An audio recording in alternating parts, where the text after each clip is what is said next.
Bonjour à tous, bienvenue avec nous sur CPI Sport pour ce nouveau podcast sur les demi-finales allées de la Ligue des Champions, suite de la série La Guerre des Étoiles. Au programme aujourd'hui, évidemment, ce qui s'est passé cette semaine à White Hart Lane et au Camp Nou, Tottenham-Ajax, Barcelone-Liverpool. Pour l'instant, c'est Barcelone et l'Ajax Amsterdam qui sont les mieux placés pour aller en finale. On va décrypter tout ça avec mes deux acolytes, Guillaume d'abord Ouais, salut. et Cédric. Salut à tous. On va pas perdre trop de temps, on va démarrer tout de suite avec la plus grosse affiche de ces demi-finales. Les deux clubs avec le plus gros historique européen, ceux qu'on attendait le plus à ce niveau-là, contrairement aux deux autres qui étaient un peu plus des surprises, et ceux aussi qui marchent sur l'eau ces dernières semaines, puisque avant cette rencontre, le Barça était invaincu depuis 22 matchs, toutes compétitions confondues. Liverpool était invaincu depuis 19 matchs, toutes compétitions confondues. Donc ça nous promettait une belle affiche. Leo Messi golpea contra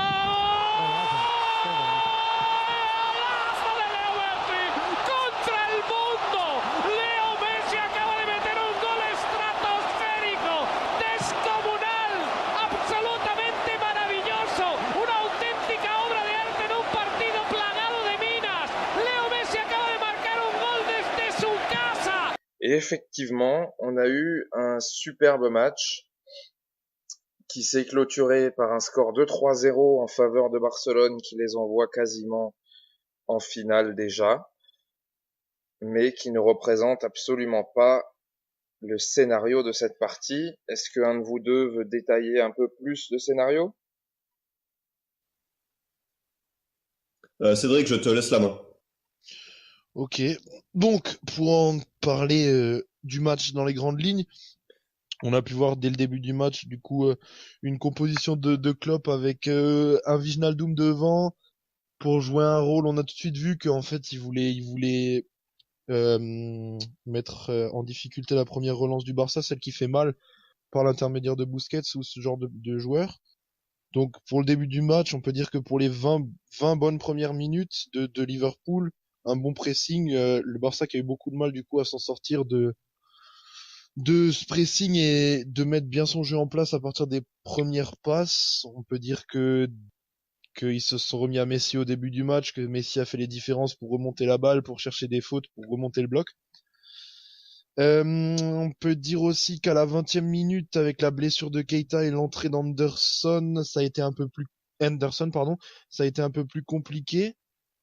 C'est là que on a vu les premières incursions du Barça dans le camp de Liverpool, les premières belles actions de jeu, les premières les bons passages de Messi. Et ce qui a amené au premier but, donc 6 minutes après ce changement, avec la belle transversale de Vidal qui a bien vu l'autre côté du terrain Jordi Alba qui délivre une merveille de centre pour une merveille de but de Suarez, un but comme il sait faire et comme il sait finir, comme la marque des grands buteurs. Donc après cette ouverture du score, on en est remis à la 25e, 30e minute. C'est plutôt le Barça qui tient la balle, qui maintient le jeu jusqu'à la mi-temps avec un Wijnaldum qui est beaucoup moins présent, et donc c'est un peu ça qui fausse le jeu de Liverpool, qui arrive plus trop à mettre en difficulté la première relance du Barça parce que de par le fait que Wijnaldum est un peu moins existant. Donc après la mi-temps, on en revient un peu Je te coupe à la juste même. pour donner Pardon. quelques stats sur cette première mi-temps, pour Dis-moi tout. illustrer un peu ce que tu dis, hein, je te rejoins tout à fait. Jusqu'au but de Suarez, c'est une possession de 55% en faveur du Barça, mais avec une domination territoriale en faveur de Liverpool, comme tu disais, hein, le Barça a eu du mal à ressortir. Et à la mi-temps, c'est même encore plus équilibré puisqu'on est sur du 52-48 en termes de possession de balle. Et plus de tirs pour Liverpool, qui a frappé 6 fois au but, mais qui n'a jamais réussi à cadrer en première période, alors que le Barça n'a tiré que 4 fois, mais dont 2 cadrés. Donc voilà, un peu plus de réalisme pour Barcelone, mais un Liverpool très ambitieux et très présent dans le jeu. Bah, je te laisse enchaîner sur la deuxième période du coup. Ouais. Donc pour moi, le début de la deuxième période, il ressemble un peu à la physionomie de la première période, avec de nouveau, je pense que Wijnaldum s'est bien fait cadrer pendant la mi-temps, qu'il a retrouvé un peu son rôle de couper les premières relances Busquets. Et c'est là que Ter Stegen il a maintenu son équipe en vie avec deux gros arrêts.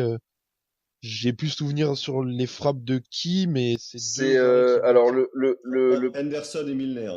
Henderson et Milner, merci. et Salah surtout, c'est la frappe. Milner effectivement, c'est la première juste après la mi-temps, et il y a surtout celle de Salah où il vient de la droite, il se remet sur son pied gauche et il croise une frappe vraiment au ras du sol, quoi, vraiment au ras du sol. Et Ter Stegen se détend pour aller la chercher magnifiquement. Je trouve que c'est l'arrêt le plus difficile, c'est celui de la 53e sur tir de Salah. Ouais. Donc qu'est-ce que je disais? Ouais, c'est lui il maintient clairement son équipe dans le jeu. Pour les 15-20 premières minutes de la deuxième, Liverpool avait vraiment la main. Je pense que des stats doivent confirmer ça. Je les ai pas sous la main, mais Mathieu doit les avoir. Ça oblige beaucoup le Barça à balancer, ce qu'ils sont pas forcément habitués à faire. Ils sont plutôt habitués à jouer par Busquets sur la première relance. Mais le problème pour moi, c'est que Liverpool a joué beaucoup trop dans l'axe du terrain.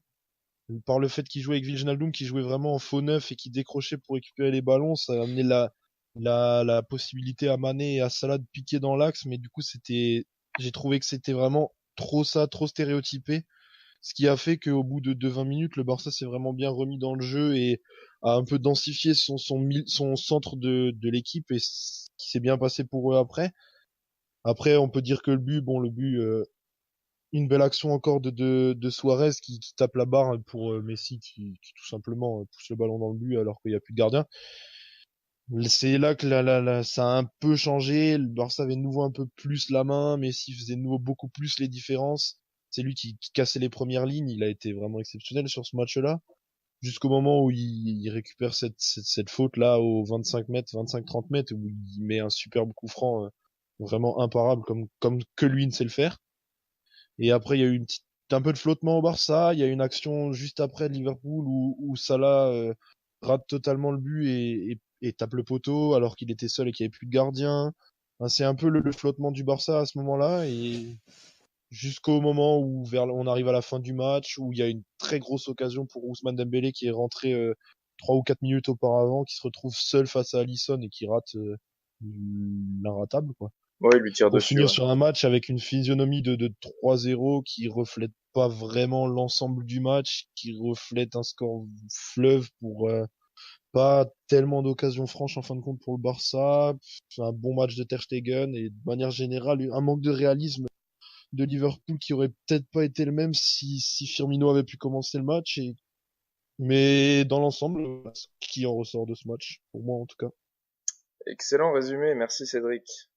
Guillaume, je te laisse compléter un peu, En on fait, t'a pas encore entendu. le remplacement tactique entre Cédric et Pierre-André. On salue Pierre-André. Hein. Bisous, bisous PA On salue, il nous écoutera, il pensera fort à nous. Ouais, bisous PA.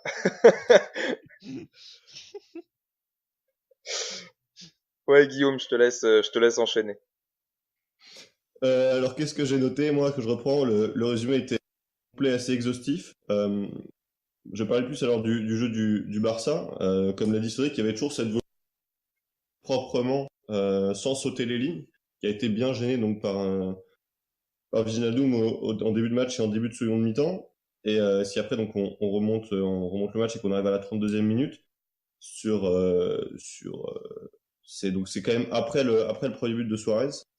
Moi, je dirais que la surface de Liverpool avait tendance à être très très vite. Il y a que Suarez en fait qui est dans cette surface pour pouvoir couper les centres, ce qui fait que le Barça n'a pas forcément beaucoup passé par les côtés et beaucoup centré, j'ai trouvé. Il y a ce point d'appui quand même de Suarez qui est là, mais il n'est pas beaucoup servi, mis à part sur cette magnifique passe de Jordi Alba. Il y a beaucoup de fait qu'on passe d'un côté à l'autre et on essaie de faire circuler la balle pour trouver l'ouverture et aller se rapprocher quasiment le plus près possible des buts.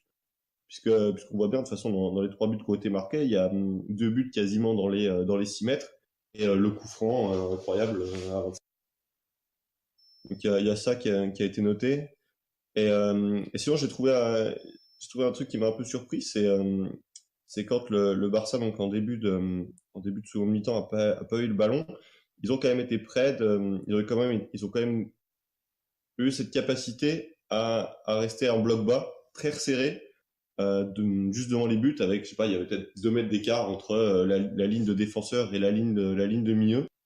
Et ça a forcé vraiment Liverpool à faire aller et venir le ballon de chaque côté de la surface. Et on aurait presque dit une défense une défense de zone de handball avec à chaque fois un joueur du Barça qui sortait mettre la pression sur le porteur de balle pour qu'il s'en débarrasse et pour que le ballon y tourne. Je sais pas si vous avez eu la même impression. Exactement. Et je trouve que c'est le point important, moi aussi, que j'avais envie de souligner dans ce match. C'est la défense de Barcelone qui apparaît un peu contre nature par rapport à l'image que nous on a de Barcelone, mais finalement c'est presque un peu l'apogée du Barça de Valverde, qui voilà, j'en profite tout de suite pour faire ce lien là, que moi je trouve très très ressemblant au Real de Zidane finalement dans certaines caractéristiques qui me font dire que c'est ce genre d'équipe dans l'ère du foot actuel qui est amené à gagner la Ligue des Champions, parce que c'est une équipe qui est portée par une charnière centrale quasi irréprochable cette saison. On a retrouvé Piqué à un très grand niveau. On a Clément Lenglet qui connaît une progression phénoménale. Il y a encore un peu plus de 3 ans, il jouait à l'AS Nancy-Lorraine en Ligue 2. Il est passé par Séville.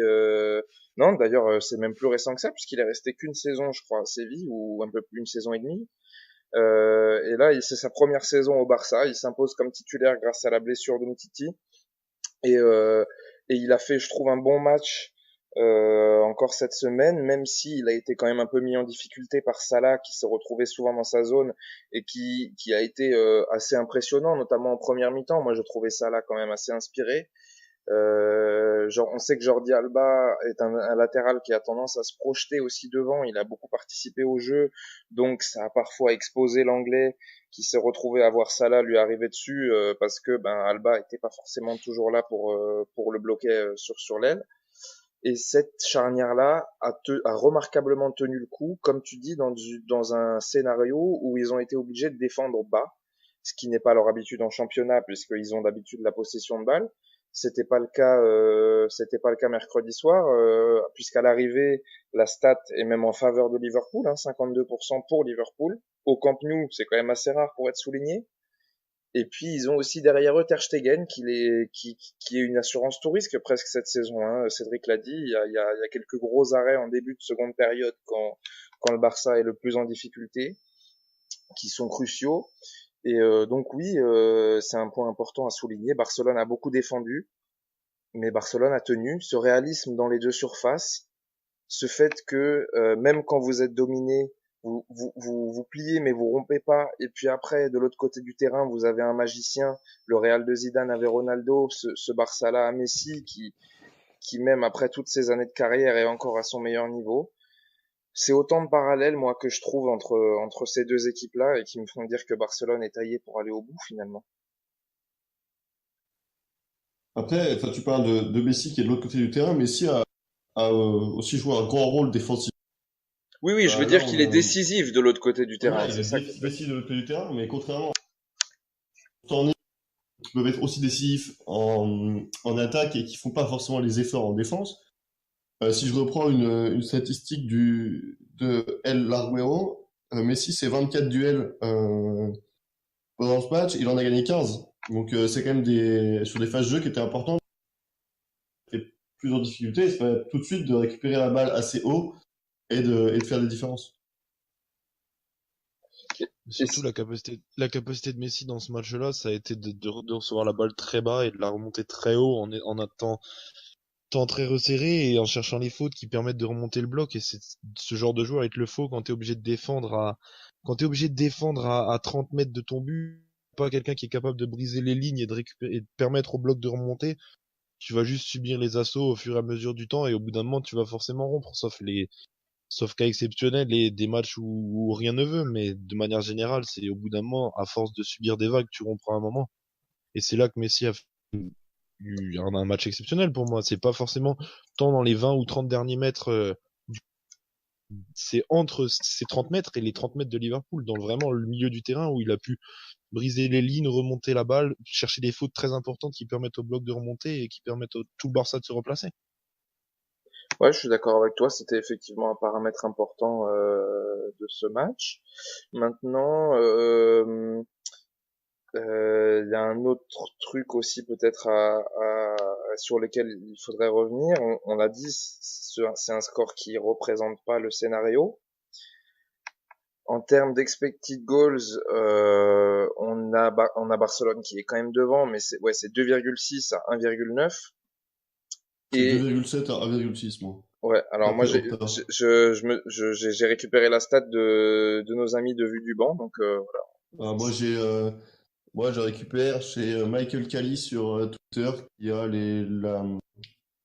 la carte aussi. J'ai la carte devant moi. Donc avec Opta, donc moi j'ai 2,7 à Ok, bon, 1,6. on est à peu près peu importe, c'est des petites variations. Tout ça pour dire que effectivement Barcelone est un peu devant, mais comme le disait Cédric, il y a mine de rien aussi cette occasion de Dembélé à la fin qui est pas converti, qui a quand même une importance parce que c'est quasi un but, hein, pas loin de ça. Et sur les non-shots expected goals, ce qui est la même statistique, mais quand on prend pas en compte le fait qu'il y ait un tir ou pas dans l'action, c'est-à-dire uniquement la situation, quoi. Là, on est à égalité parfaite entre les deux équipes. Donc ça souligne un peu mieux le scénario. Et il faut quand même vraiment dire que le deuxième but du Barça, qui est un premier coup de poignard avant le coup franc de Messi, c'est c'est un but quand même avec énormément de réussite. Si je résume l'action, c'est euh, c'est Fabinho qui tacle Messi à peu près 30 mètres du but, il tacle en direction du but. Donc ça revient sur un duel entre Robertson et Sergi Roberto. À nouveau, c'est Robertson qui gagne le duel et qui tacle devant Sergi Roberto. Sauf que le ballon revient sur le genou de Suarez, qui l'envoie sur la barre, et de la barre, ça revient sur Messi qui a plus qu'à marquer dans le but vide. C'est une situation quand même où on peut pas dire que Liverpool ait été verni.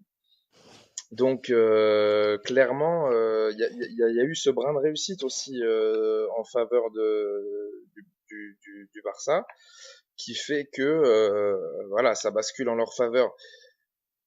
C'est parfois aussi le genre de caractéristique entre guillemets qui est très frustrant, mais qui a tendance à désigner peut-être encore plus un futur vainqueur que dans le jeu. Je sais pas ce que vous pensez. Moi, j'ai ce truc-là qui me vient un peu comme si, voilà, ça bascule en leur faveur et rien peut leur arriver. Je faisais la comparaison tout à l'heure avec le Real de Zidane. Il y a aussi une autre dimension, maintenant que j'y pense, qui me fait penser ça, sur notamment les trophées que le Real gagne en 2016 et 2017. En huitième de finale, le Real affronte la Roma en 2016, puis Wolfsburg en quart, et donc arrive en demi sans avoir joué de gros clubs. C'est à peu près pareil la saison suivante où il joue aussi, je vous retrouve ça, il joue Naples en huitième. Et ben voilà, finalement, là, le Barça de cette année, on est un peu dans le même esprit, quoi. Ils ont joué Lyon en huitième, Manchester United en quart qu'ils ont avalé, et Liverpool c'est leur premier gros test. Et voilà, c'est tous ces parallèles là qui me font dire que voilà, cette année ça va peut-être tourner en faveur des Catalans. Je sais pas ce que vous en pensez. Ouais, il y a aussi eu, si on se recentre aussi sur Liverpool, j'ai trouvé que le plan de jeu était intéressant, le fait d'aller presser haut et le Barça. Euh, c'est vraiment cette volonté de jouer très très haut et pas faire que le Barça installe son jeu dans le camp adverse et dans ce cas-là, on se fait souvent manger. Euh, il y a eu cette volonté-là, mais il y a aussi eu des problèmes, enfin des problèmes. J'ai trouvé qu'il y a eu un manque de précision en fait sur les attaques, notamment de Pedro, où les Reds ont décidé de passer par les côtés pour pouvoir exploiter la volonté de Alba et Roberto de monter assez haut et essayer d'aller jouer dans leur dos. Ça, c'était assez bien fait. Sauf qu'après, quand il s'agissait de centrer, il y a eu un grand manque de précision. Disons que le danger n'est jamais réellement arrivé sur la tête d'un attaquant qui aurait pu être dangereux. Les Catalans ont gagné leur duel, mais aussi je trouvais que les ballons n'étaient pas placés dans la bonne zone, ou n'étaient pas au bon endroit pour pouvoir réellement être dangereux en fait. Après, bon, tu t'apportes pas non plus la même dangerosité avec un Wijnaldum en neuf et un Firmino, hein. Mm. Je pense que si Firmino est à 100%, le plan de jeu, il est pas comme ça non plus. Surtout C'est que aussi le fait que Firmino n'aille pas 90 minutes dans les jambes qui font que il a adapté son plan de jeu comme ça. Je suis pas sûr qu'avec un Firmino qui a 90 minutes dans les jambes, il mette un Wijnaldum en neuf.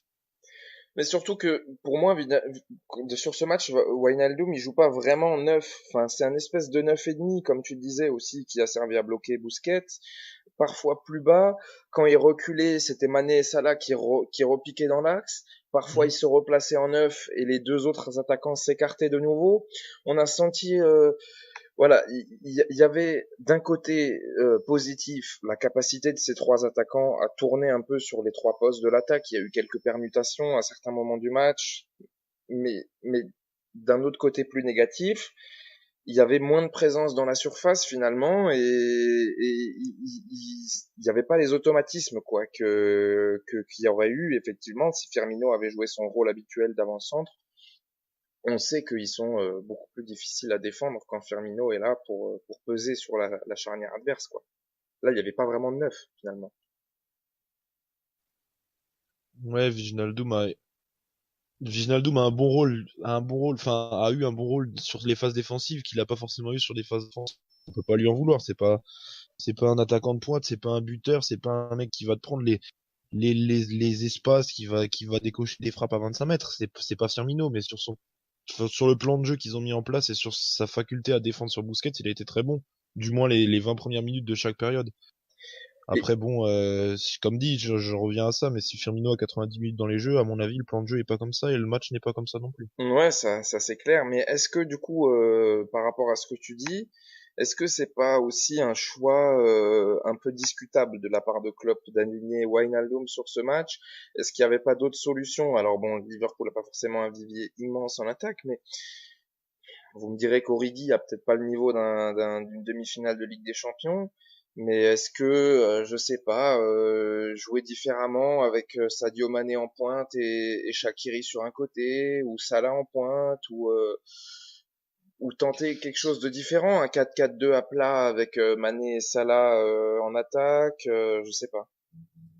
Mais après, dans l'idée générale de la compo, c'est pas une mauvaise chose, parce que comme dit, il a réussi à bien bloquer Busquets, c'est aussi ça qui a fait qu'il a mis Wijnaldum en 9 et demi.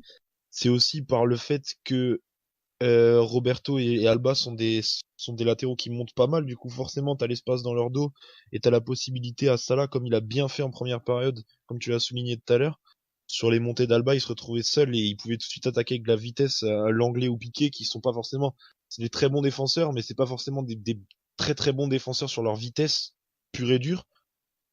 Et c'est là que c'était aussi un peu ça son plan de jeu pour moi. Wijnaldum descendait pour permettre à Mané et à Salah de piquer vers l'intérieur dans l'axe, qui a été trop stéréotype à un moment, trop stéréotypé, pardon, à un moment où ils se sont appuyés enfin ils sont pas partis de loin, ils se sont directement retrouvés dans l'axe. Et je pense surtout aux 20-30 dernières minutes du match où Piqué et l'Anglais jouaient tous les deux dans un fauteuil en ayant quand t'as Salah qui est lancé ou Salah qui est pas lancé devant toi, c'est pas du tout la même chose quand t'es un défenseur comme Piqué ou l'anglais. Parce que quand il est pas lancé, t'as ton physique qui joue pour toi, il est dos au but, il n'arrivera pas forcément à dépasser, sachant que quand même c'est de très bons défenseurs et comme tu l'as souligné, Piqué retrouve son niveau international et son meilleur niveau il y a 4-5 saisons où il était vraiment injouable. Alors qu'en première mi-temps, quand ils sont venus lancer, quand ils avaient de la vitesse, comme tu l'as aussi dit, ils ont mis plus en difficulté l'anglais, par exemple. Je pense à ça là au début du match où quand il arrive 2-3 fois avec de la vitesse sur l'anglais, l'anglais a plus de mal à défendre. C'est aussi ça qui fait que là, t'aurais peut-être dû changer à ce moment-là, mais sur le principe même du jeu et du dispositif, il est pas forcément mauvais dans le sens où quand t'as pas Firmino, c'est une bonne idée. Mais le problème, c'est qu'il s'est peut-être trop entêté à le faire ou dans les 32 dernières minutes du match, quand il aurait vu que Salah pas de rester dans l'axe et de pas réussir à faire les différences, là il aurait peut-être dû peut-être passer avec un Shaqiri à gauche ou je sais pas exactement ce qu'il aurait pu faire, mais il aurait peut-être pu changer ce qu'il a changé un peu trop tard de par le fait que Firmino n'ait pas les jambes. Comme j'en reviens encore et toujours à ça parce qu'il a fait son changement à la 79e, si mes souvenirs sont bons. Ouais, il fait le changement tard, Et- mais après ça c'est clairement parce que Firmino était pas fit pour ce match. Oui, bien Il avait sûr, c'est pas ce que je plus dis, hein. de Mais 10 c'est minutes peut-être. dans les jambes, quoi. Mais ça, on est tout à fait d'accord. Mais du coup, dans ce que tu reviens à dire tout à l'heure, peut-être qu'il aurait dû passer quand il a vu après le deuxième but du Barça que c'était trop stéréotypé dans l'axe, que Mané et Salah n'avaient plus la vitesse pour attaquer les centraux. Peut-être que là, il aurait dû changer et mettre Shaqiri à gauche, par exemple, et replacer Mané dans l'axe. Ou j'ai pas forcément la solution là sur le moment, mais il Et connaît mieux nos joueurs que nous, on les connaît, et c'est peut-être là qu'il aurait dû changer. Après, je pense que dans l'idée générale, c'est pas une mauvaise idée d'avoir commencé avec Wijnaldum en neuf et d'avoir tenté de couper Busquets du jeu, qui a quand même mine de rien gêné le Barça sur bien 45 minutes dans tout le match, les 20-25 premières minutes de chaque mi-temps. moi, je voudrais juste encore ajouter un point. La source, c'est pas mal. Je trouve qu'on parle de tactique et tout, de composition. Moi, il y a un point qui m'a quand même beaucoup surpris, c'est la titularisation de Joe Gomez sur le côté droit. C'est Alexander Arnold qui a fait quasiment toute la saison à ce poste, parce que Gomez a été très longtemps blessé, hein. Il revient seulement de blessure. D'ailleurs, ça s'est vu. Moi, je l'ai trouvé un peu en difficulté sur le plan physique. Il a laissé des espaces, il a eu du mal à contenir quand il y avait Alba qui montait sur lui. Et surtout, j'ai du mal à comprendre qu'il ait joué les 90 minutes et que Alexander Arnold soit resté sur le banc, parce que Alexander Arnold a un profil beaucoup plus offensif. Joe Gomez, c'est presque un défenseur central, hein, il joue aux deux postes. Et oui, Klopp l'a probablement mis pour justement pour contenir Alba, alors qu'Alexander Arnold aurait pu être pris dans son dos. Mais du coup, quand vous êtes mené tard dans le match, on parlait des changements qu'il aurait pu faire après le 2-0. Est-ce que voilà, moi je pense que ça valait le coup d'apporter quelque chose de différent sur les côtés notamment. Au moment où tu fais rentrer Firmino en neuf, donne-lui des garçons pour lui amener des centres, quoi. Gomez est pas du tout un centreur, alors qu'Alexander Arnold a une qualité de centre très très bonne. Voilà, ça c'est juste un point que j'ai pas trop saisi dans le coaching de Klopp. Voilà pourquoi avoir insisté avec Gomez alors qu'il était mené. Voilà, c'est mon petit bémol sur la tactique du Klopp. Ouais, moi je suis tout à fait d'accord avec toi. Et après, on peut aussi se poser la question de Naby Keita. On sait pas trop où il en est physiquement. Il a eu pas mal de problèmes physiquement. Après, je remets pas en cause ses 20 premières minutes qui sont bonnes. Mais encore une fois, il sort sur blessure, ce qui change les plans, ce qui amène le premier but. Anderson n'est pas un mauvais joueur, mais Anderson avait un peu du mal à se situer, ce qui est tout à fait normal quand tu viens de rentrer et que t'as 5 minutes dans les jambes. Mais c'est aussi ça qui amène le premier but pour moi. Une désorganisation au milieu qui permet à Vidal d'avoir du temps pour ajuster sa transversale sur Alba, et ensuite Alba fait un geste magnifique pour Suarez qui fait un geste magnifique, mais bon, ça on n'en revient pas. Il y a quelques choix qui sont discutables, mais après il a fait ces choix-là Dans et l'ensemble, en tout faut cas, pas lui en vouloir. il faut souligner l'ambition de Liverpool dans le jeu, quoi. De pas être allé au Camp Nou en se disant, on va tenter de défendre, de s'en tirer avec un 1-0 et puis on verra au retour. Non, ils ont vraiment voulu jouer le coup à fond.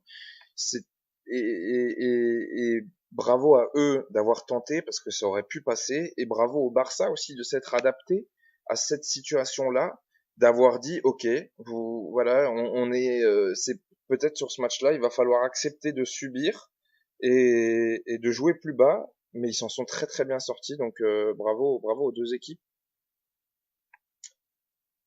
Un dernier mot à rajouter, allez, on va peut-être conclure là, sur ce match-là. Si je vous donne encore la parole à chacun, vous avez un joueur à ressortir de ce match?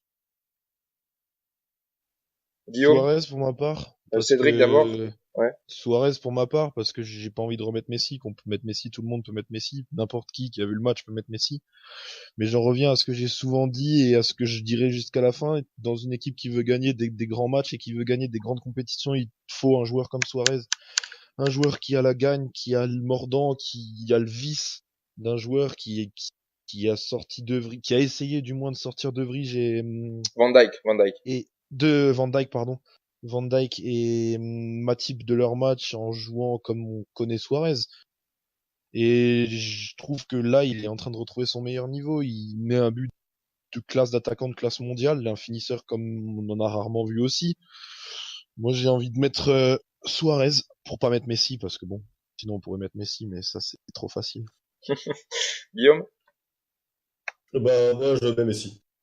Et j'ai pas d'argumentaire parce que ceux qui auront vu le match auront leur propre avis. Et parce que c'est trop facile. Ouais, merci, c'est tranché et c'est clair. Non, mais je vais pas mettre Messi non plus parce on va mettre un troisième joueur différent. Moi, je vais parler de Vidal, d'Arturo Vidal, qui est peut-être un joueur plus de l'ombre dans ce match-là. Je veux revenir sur cette saison qui a été compliquée. Il a été transféré du Bayern cet été. Il avait connu déjà une saison compliquée au Bayern l'année dernière. Il avait été blessé très longtemps. Il est arrivé au Barça. Il a connu des premiers mois très compliqués. Il n'était pas titulaire. C'était Arthur aussi, le Brésilien, qui a beaucoup pris la lumière dans ce milieu de terrain barcelonais, qui aurait pu être titulaire. Valverde aurait pu choisir de jouer Arthur. Il s'est dit que voilà, sur un match comme ça, à gros enjeux, l'expérience, le vice, la hargne de Vidal allait faire la différence, et il s'est pas trompé.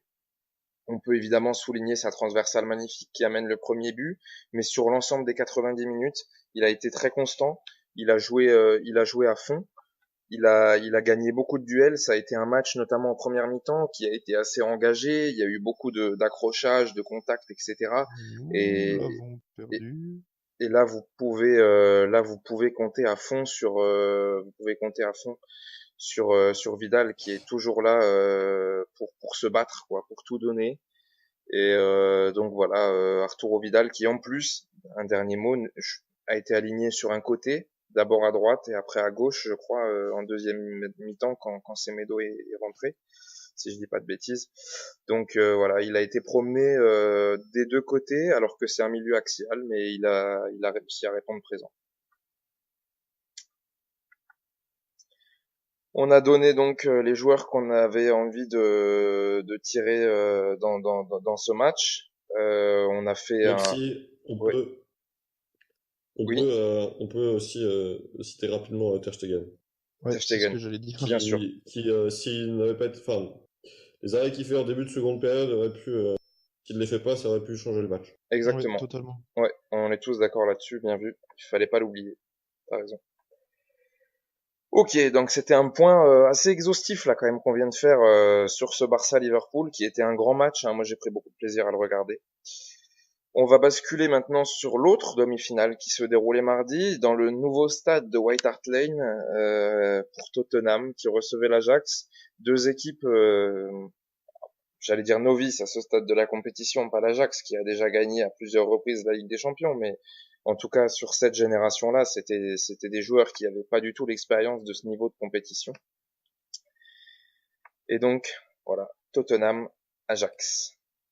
Here's Schöne, Ziyech threads it through to Van der Beek, who's got time and scores.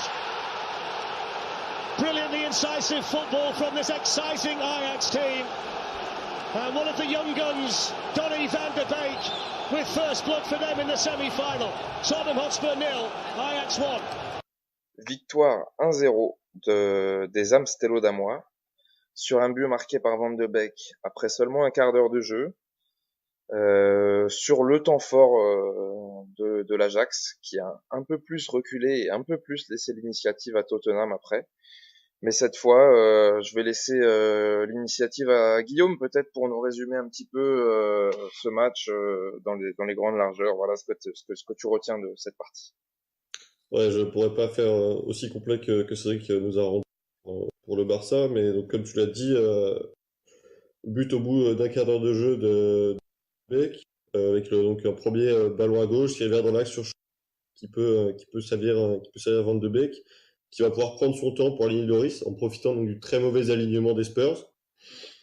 Donc 1-0 après un quart d'heure de jeu. L'Ajax va pousser tout de suite après le but pendant 5 minutes. Et, et au final, en fait, c'est eux qui vont quand même être les plus dangereux parce que 25e minute, il y a encore une grosse occasion avec du jeu rapide. Parce que oui, comme disait Mathieu, ils ont laissé Tottenham faire le jeu, mais ils ont eu cette capacité à se projeter vite, à avancer vite avec le ballon.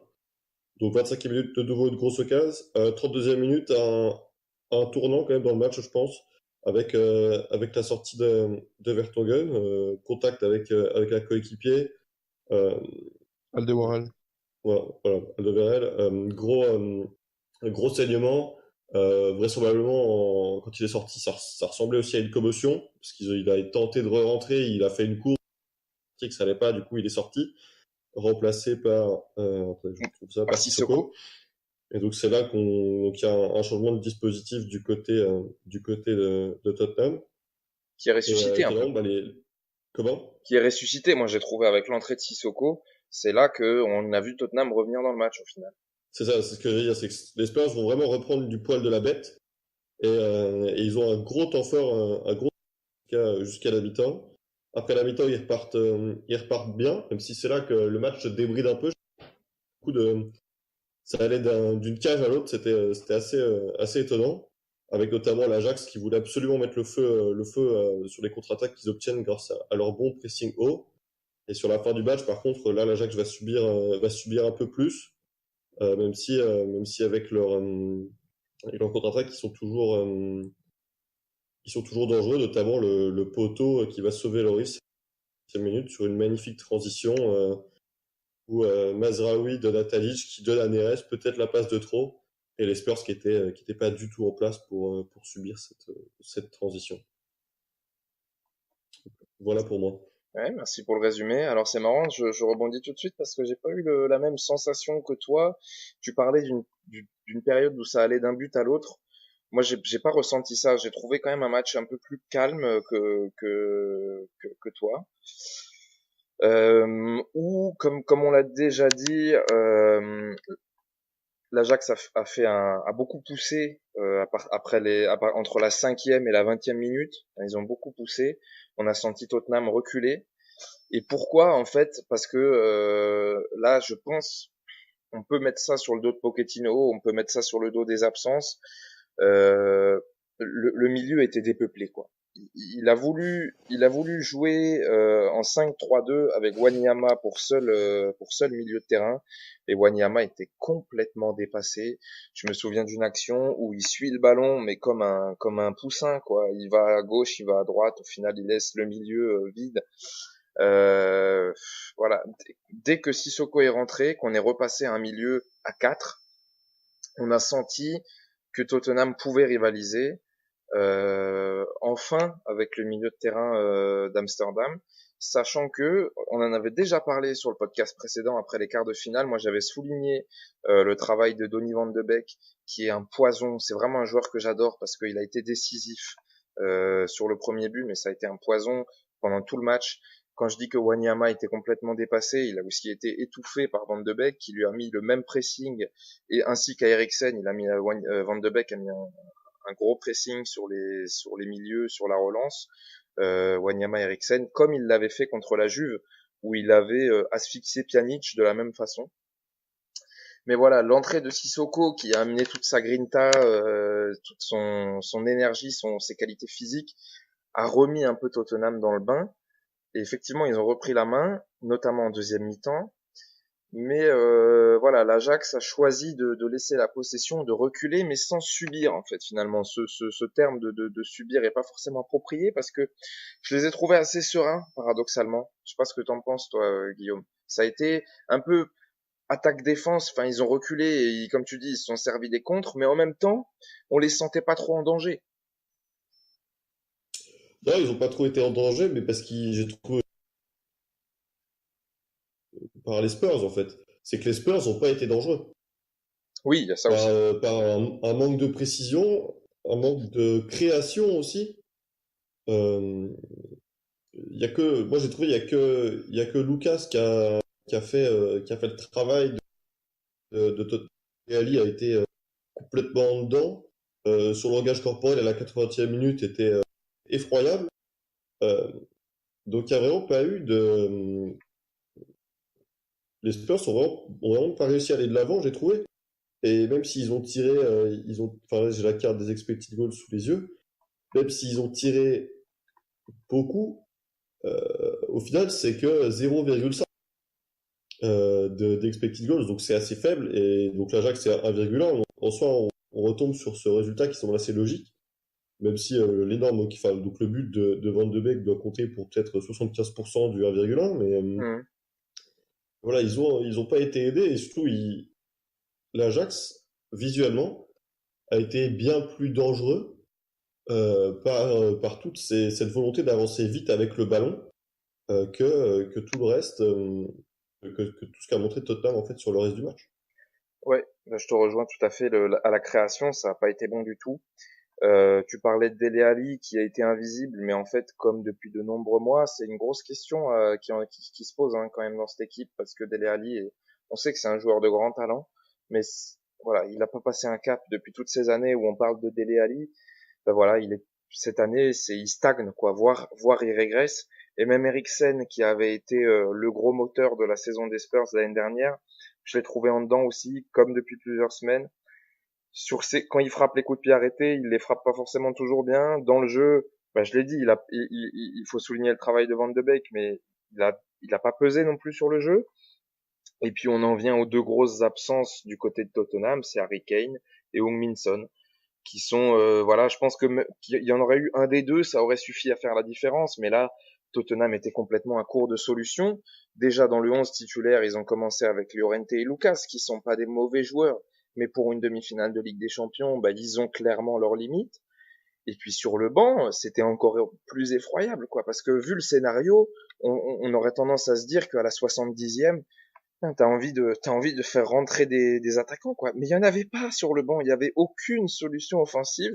Euh, c'est sur le banc, c'est donc Sissoko qui est rentré. C'est Juan Foyth qui est un défenseur central. Ben Davis qui est un défenseur central. Eric Dyer, défenseur central, milieu défensif. Kyle Walker-Peters qui est un latéral et le tout jeune Skip avec son numéro 52. Il n'y avait pas de solution sur le banc et ça, je pense que c'est ce qui coûte cher à Tottenham, c'est le manque de profondeur d'effectif. Vous perdez Kane sur blessure, Son sur suspension, bah il vous reste plus grand chose. Llorente, il a fait le boulot entre guillemets, ce qu'on lui demandait de jouer en pivot, voilà. Mais dès qu'il faut faire plus de 2 ou 3 touches de balle, vous sentez que ça devient compliqué pour Llorente. Lucas, comme tu l'as dit, il a eu une bonne activité, mais finalement il a manqué aussi d'efficacité dans ses choix. Voilà, il y avait pas il manquait quelque chose offensivement pour que Tottenham puisse marquer dans ce match, quoi. Ouais, c'est ça, parce que ben, depuis donc après l'entrée en jeu de Sissoko, le plan de jeu a quand même évolué. On les a vus essayer de prendre de la largeur, essayer de qui en soi était, enfin, vu les armes qu'ils avaient, c'était pas non plus, tactiquement, c'était pas mauvais, mais, mais il y a eu ce manque de précision qui fait qu'ils n'ont jamais réussi à vraiment toucher Llorente dans cette surface. Il a plus touché des ballons sur des remises et gagner des duels de haut but où il pouvait remettre des bons ballons à Lucas ou à Dele Alli, mais il n'y a rien eu de très dangereux en fait de tout le match. Bah, au final, les seules occasions à peu près franches qu'ils ont, moi, ce que j'ai noté, c'est les deux têtes de Llorente et d'Alderweireld sur 2 coups de pied arrêtés. Voilà. Moi, j'ai marqué ça. Une tête qui passe de peu à côté, Alderweireld au-dessus, si je me souviens bien. Voilà, c'est tout ce que j'ai remarqué.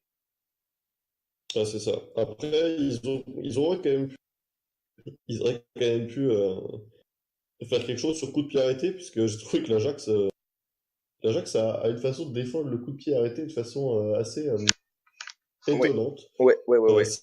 C'est cette volonté d'être très haut, je dirais peut-être même trop, qui Ouais, fait qu'il y avait clairement. beaucoup d'espace entre le gardien et cet alignement défensif.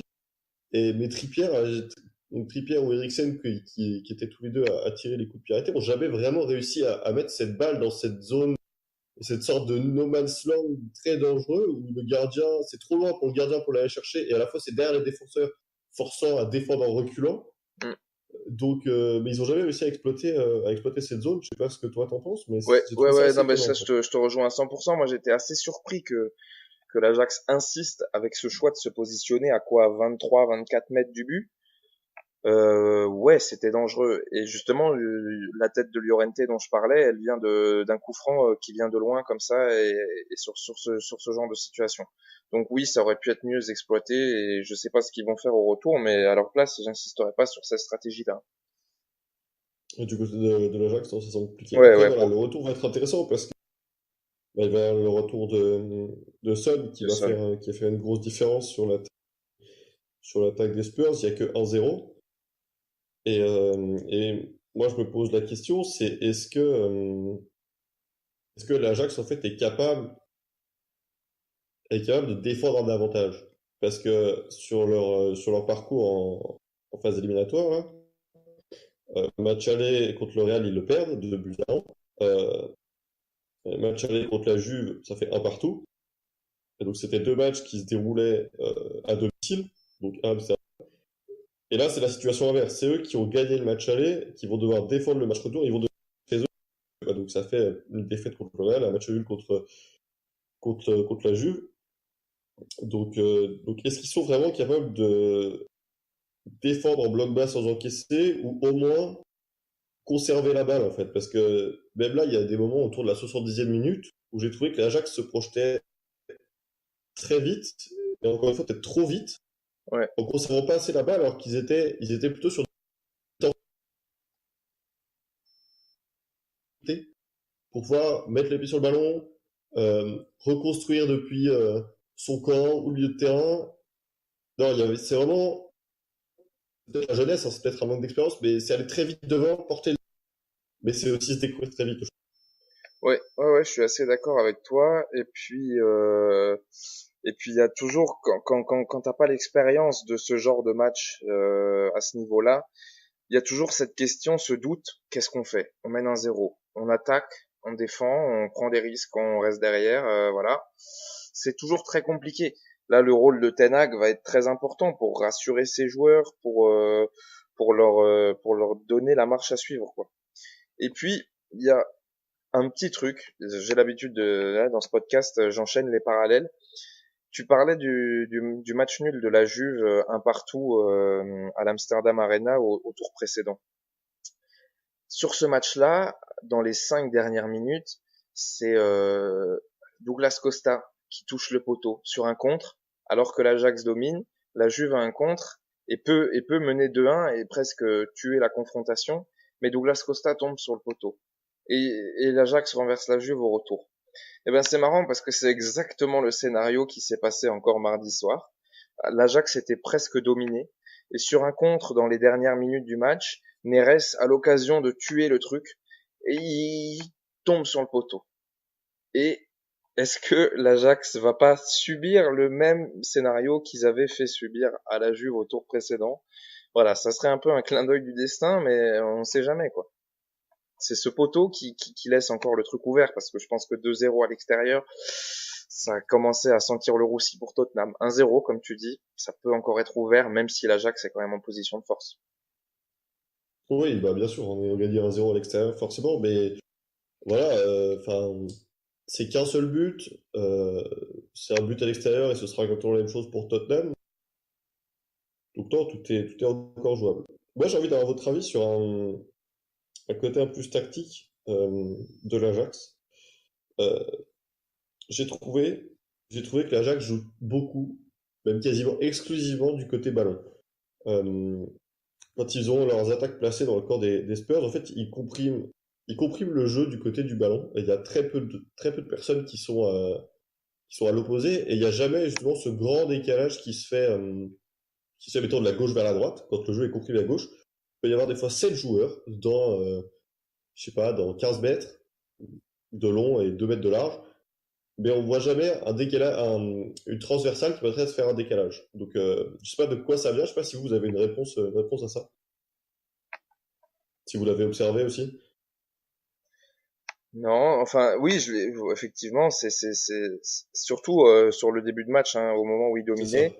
Si je pouvais éventuellement donner une explication, ça peut venir du fait qu'ils ont essayé de profiter de leur supériorité au milieu de terrain à ce moment-là, où comme je l'ai dit, Wanyama était un peu tout seul et dépassé par les événements, où il y avait la possibilité que dans la zone d'Eriksen et d'Ali, qui sont pas forcément des grands défenseurs, tous les joueurs comme De Jong, Van de Beek, Schöne viennent s'accumuler et viennent aider les latéraux pour effectivement profiter du surnombre, quoi. Je sais pas, c'est la seule explication que je peux éventuellement donner. Ok, non, bah voilà, c'était un point qui m'avait interpellé, mais c'est vrai que comme tu l'avais dit, plus j'avançais, et, euh, et du coup, plus il y a eu de trous aussi dans la défense des Spurs, ce qui permet notamment cette cette transition où le poteau vient sauver Lloris, parce qu'il y avait des énormes trous dans cette défense des Spurs. Cédric, t'as quelque chose à rajouter peut-être encore sur ce match? Ben, étant donné que je l'ai pas vu, ça risque d'être un peu compliqué, mais sur le caractère général du match, je trouve que quand on voit la composition de Tottenham, pardon, ça augure rien de très bon. Llorente, comme vous l'avez dit, c'est un bon joueur, mais bon, on sait très bien qu'il n'est pas taillé demi-finale Ligue des Champions. Lucas, c'est exactement la même chose. C'est pas pour rien qu'il est du PSG.